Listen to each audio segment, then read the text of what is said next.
কি হয়েছে জানি না, কখন হয়েছে সেটাও জানি না,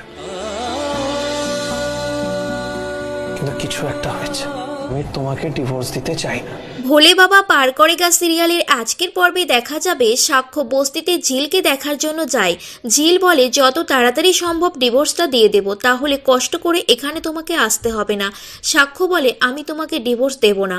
তখন ঝিল বলে তাহলে চৈতি ম্যাডামের কি হবে? সাক্ষ্য তখন বলে সেটা আমার ভাবনা, তোমার ভাবনা নয়, ওসব নিয়ে তোমাকে ভাবতে হবে না। ঝিল বলে কিন্তু তোমার বাড়ির লোক তো আমাকে পছন্দ করে না। সাক্ষ্য বলে বিয়েটা আমার সঙ্গে তোমার হয়েছে, বাড়ির লোকের কথা কেন শুনতে যাব আমি? তারপর ঝিল বলে কেন আমাকে ডিভোর্স দিতে চাও না? আমি সহজ সরল মানুষ, অত কিছু বুঝি না। তোমার মাথায় তো অনেক বুদ্ধি, তাহলে বুঝে নাও আমার কি হয়েছে। ঝিল বলে তুমি তো বলেছিলে বারবার ডিভোর্সের কথা, এখন আবার অন্য কথা বলছো। আমি কেন ডিভোর্স দিতে চাইছি না সেটার কারণটা তুমি খুঁজে বের করো। আমার মনে কি চলছে সেটা আমি বুঝে গেছি। তাড়াতাড়ি তোমাকে সুস্থ করে বাড়ি নিয়ে যাব। তোমার জন্য বাড়ির লোকের সাথে লড়াই করতে আমি রাজি আছি।